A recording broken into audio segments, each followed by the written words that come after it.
Hey everybody, welcome back to Brainiac Baseball's 1980 Detroit Tigers season replay. Today we have the third game in a three-game set with the Brewers. The Brewers are right now leading the American League in home runs with 25. So we have our work cut out for us today.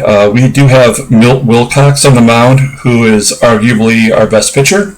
He's 3-0, and he's going up against Jaime Cocanower, who is making his second start of the year.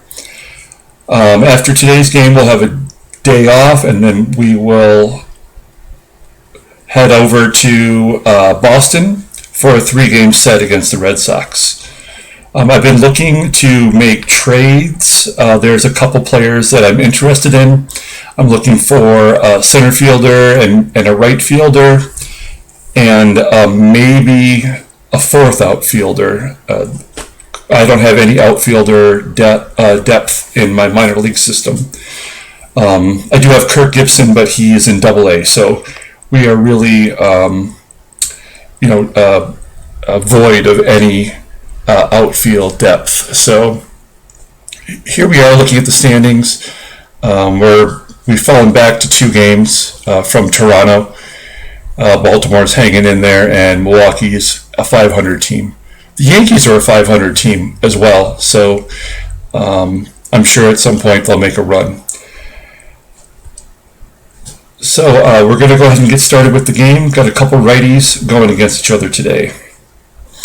While this is loading, I just want to say thanks again for everyone who's following along. Please like and subscribe if you're enjoying the content. In addition to the Brainiac Baseball season replay that we're doing here, I also do baseball card breaks on YouTube. Please check out those. They're a lot of fun. I just pulled a big hit in my last video, which was really shocking, and it's a Detroit Tiger, which is even better for me as a Tigers fan. So please check out that video. There will be 2 more baseball card videos this weekend.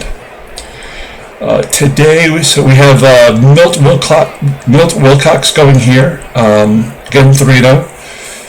And we have Schatzeder, who is not available for this game.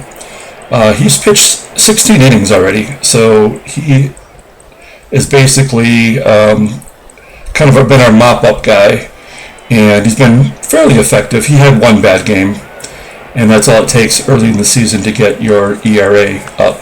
So our lineup against the Milwaukee Brewers and Jaime Cocanower is primarily lefties. Again, we're going with the tried and true lineup here.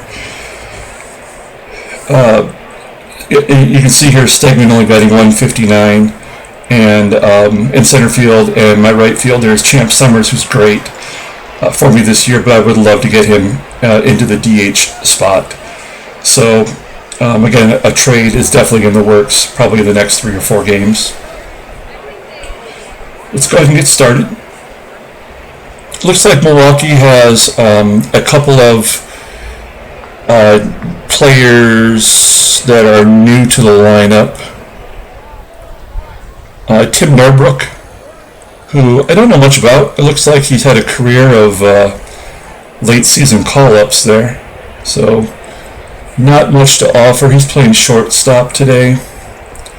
And then Vic Harris, who's been filling in different roles in this series.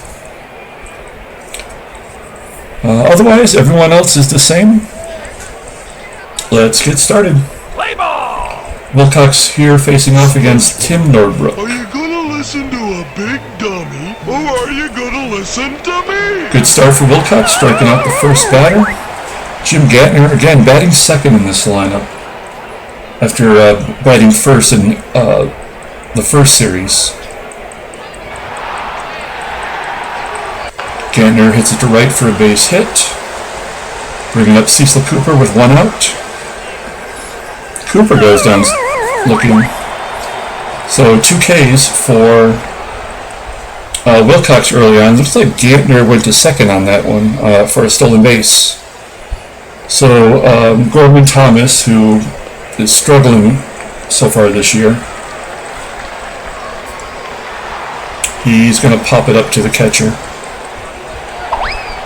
Oh, but Parrish makes an error, so he lets Gantner steal, and Thomas reaches on the error, and you know what that means if you've been following along. Once there's an error, you know there's going to be a base hit, and there's nothing you can do about it.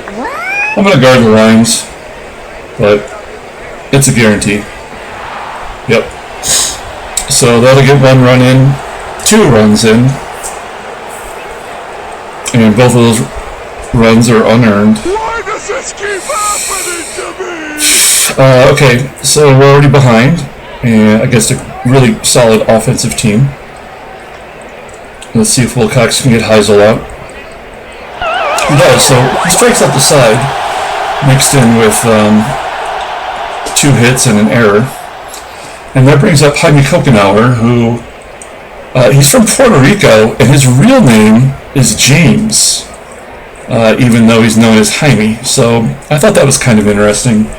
The other interesting thing, even though he's a rookie in this season, but in his real career totals, he walked 200 batters in his career and only struck out 138 in 360 innings pitched. So he wasn't a very good control pitcher, which ultimately led to him,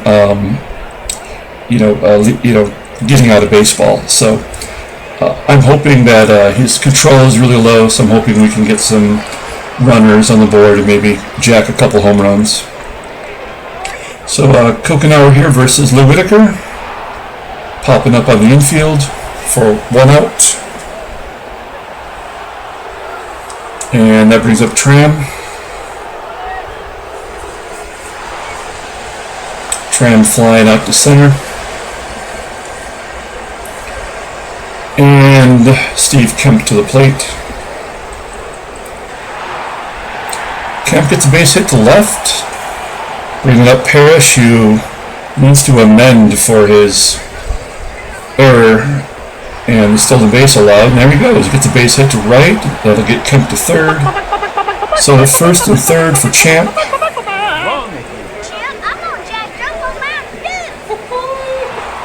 Summers pops up on the infield. So we'll head to the top of the second with Wilcox facing off against Hall of Famer Robin Yount. Oh, I think he just jacked it to the deep center field. Yep. 474 feet. That's his 6th home run of the year. Oh, great Odin's race. Yeah, this is a powerful team. They don't even have Molitor in the lineup this game. Vic Harris flies out to center. 1 down. And Charlie Moore. Base hit up the middle. Drops in. So we're going to guard the lines and see if we can't get Tim Nordbrook to ground into a double play, but instead he walks. Just a bit outside. Bring the outfield in to prevent the runner on second from scoring on a base hit. And there's that base hit. And the runner scores anyway. So this is clearly not going to be a good game for Wilcox. I guess he was due for a bad one. But we just got trounced in the last game, 12-6. There's another base hit up the middle. This is frustrating. I guess, we just got trounced in the last game, so I guess we're due for, I find your lack of faith disturbing. a couple bad games in a row. It's Wilcox's 4th strikeout. So it looks like the lefties are the ones that are really getting to us here. There's a line drive to right for the 3rd out. So they get 3 more of that inning. And a home run by Yount and some back-to-back singles after a walk. So JT's up against Cocanower. He goes down swinging. Where's this control issue? Let's see it. Hebner popping out in foul ground. The other thing about Jaime Cocanower is he has actually won Major League Baseball record as Peters gets a base hit to center. I would steal here, but down 5 runs is really no point with 2 down. So he does have one notorious Major League record. He had 8 consecutive appearances where he had a wild pitch. There's his first walk. So first and second for Whitaker. And he grounds out to third. So we can't really get anything going here early. Larry Heisel to the plate. Pops up on the infield. And that brings up Yount, who had the home run. Oh, he grounds it past Thompson at first for a base hit. Bringing up Vic Harris, who flies out to center for 2 outs. Deep center. Yount advances on that. Inconceivable! So we'll bring the outfield in just in case, but Charlie Moore grounds back to Wilcox, and that'll be 3 outs. Trammell leading off the bottom of the third, grounding out to first.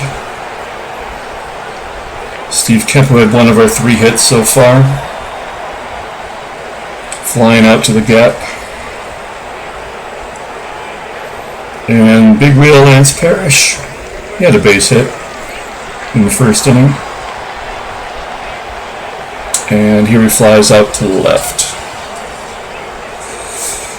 So, 4th inning.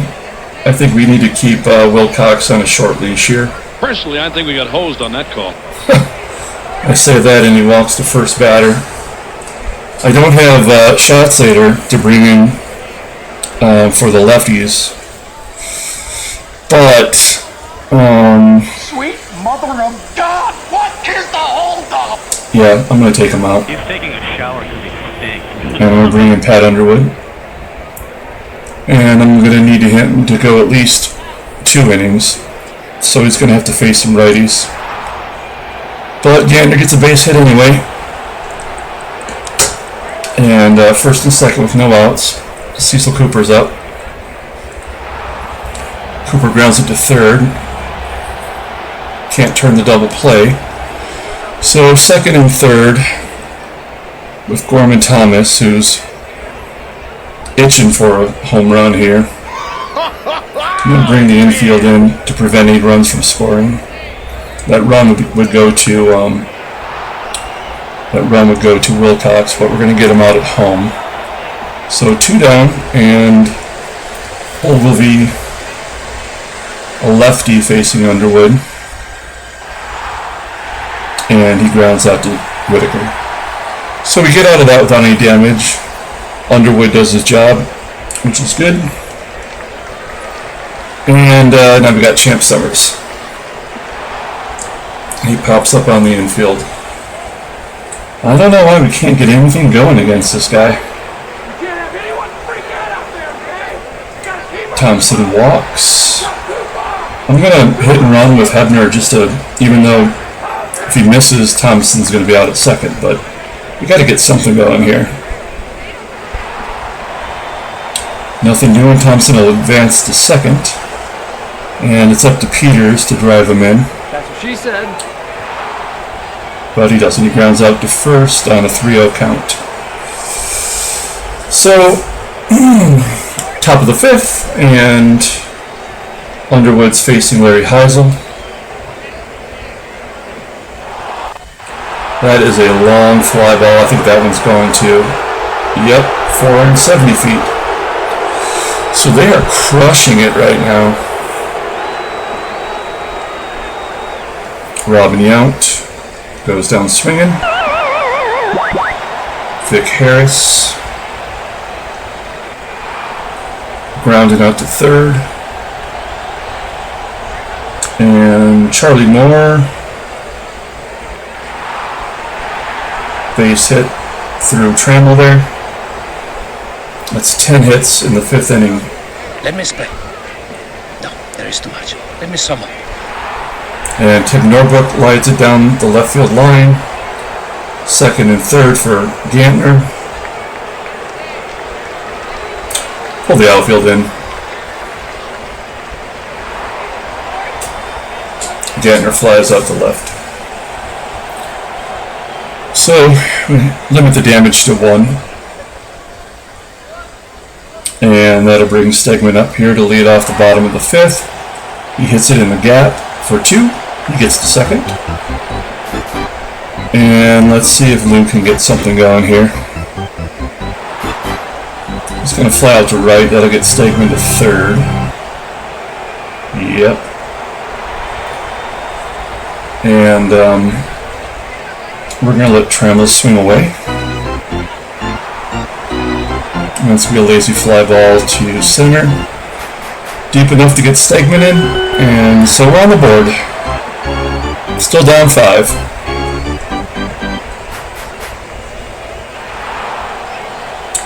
Kemp grounds out to second, and we're on to the 6th. So I'm going to try to get Underwood through these lefties here, and then I'll pull him from the game. We'll bring in Weaver. But nothing goes easy, and Cecil Cooper singles to center.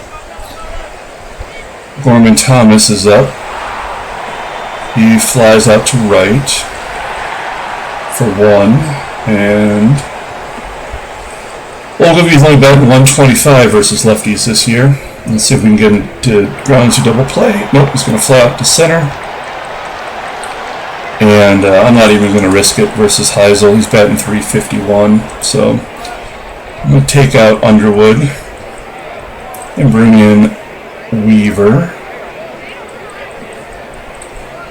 And Weaver subsequently walks Heisel. So we have first and second, and Robin Yount is up. Weaver strikes him out on pitch way outside. So bottom of the 6th, and we have Parrish leading it off. Lazy fly ball in the gap, not going to fall in. Yes, it does. So base hit for Parrish. Let's get a hit and run going with the catcher. Well, that'll get Parrish to second. Bringing up JT. JT is... I can see why the Tigers traded Thompson in 1980. He just sucks. So we have 2 incredibly slow guys on first and second. And Richie Hebner, who also just blows. Watch your profanity. But he takes a walk here. So Cocanower's got 4 walks. We've just not been able to do anything with it. But we have Peters up, who is hitting pretty well. But he's going to ground out to short, maybe 2. Yep, of course. Even though he's the fastest guy on the team. Settle down, Beavis. So that's BS, and now we're faced with a few righties here. So we're going to let Weaver face Harris in the top of the 7th. He grounds out the 3rd.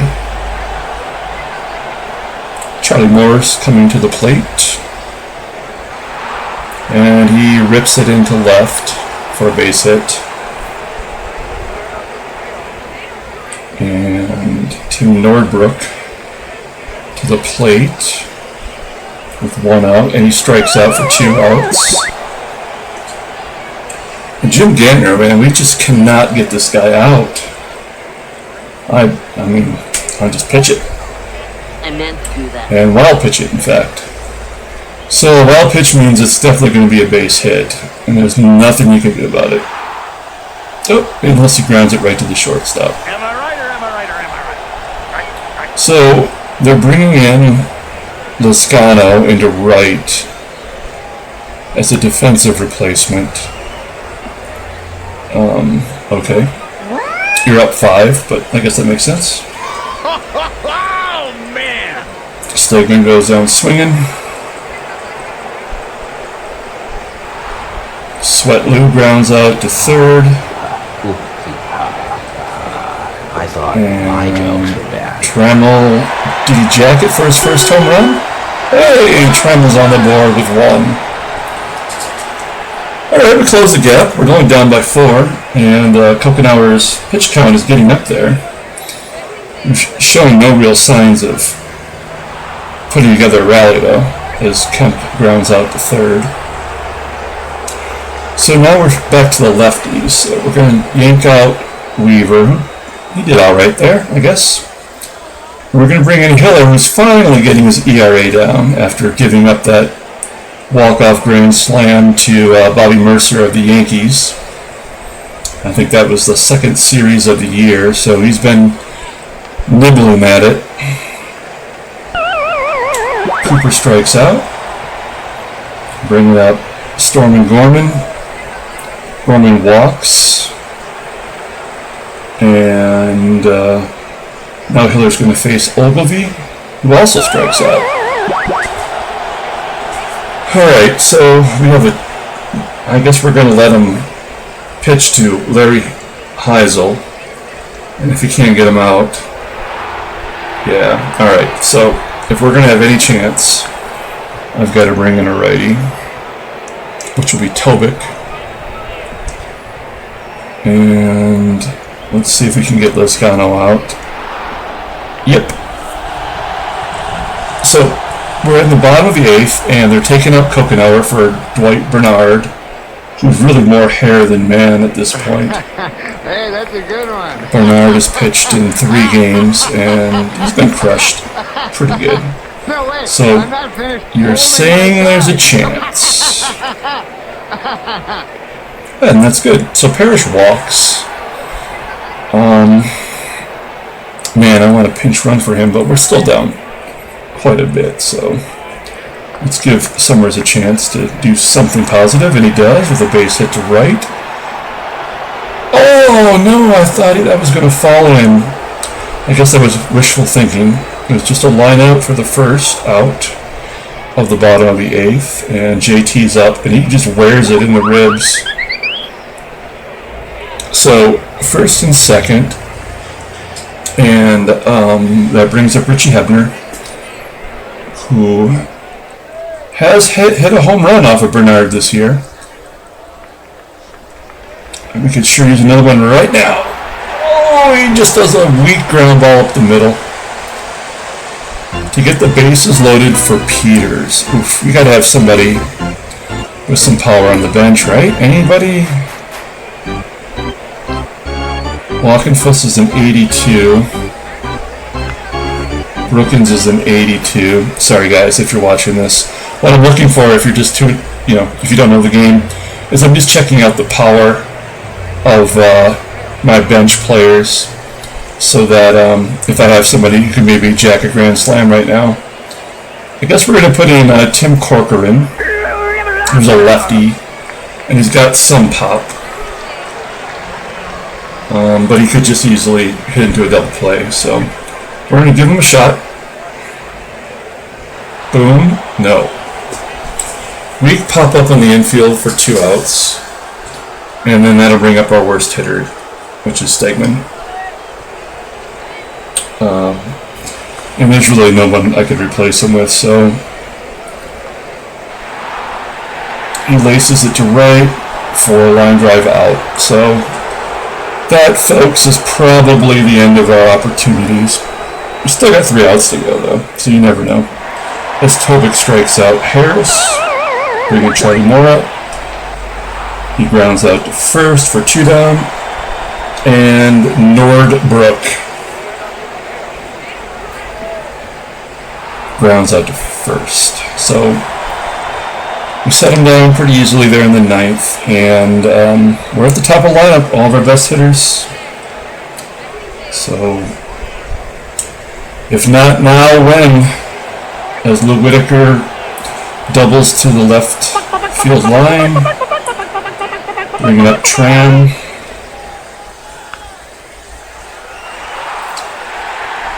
He laces it to right. That'll score. Whitaker cut the lead down to 3. Guess what?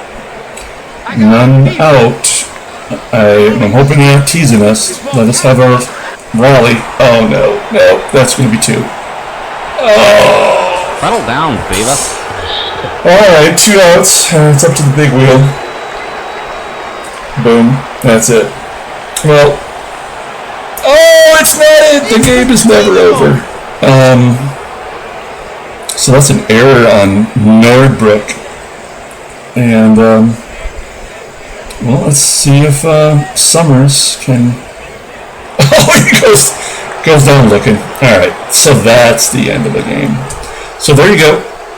Final score 6-3, and we deserve a better fate. We're going to have a day off, and then head to Boston for a game against the Red Sox. Here's the box score for you if you want to take a look. Like I said earlier, please like and subscribe, and please check back for our baseball card breaks this weekend. And until then, come back and watch us play against Boston.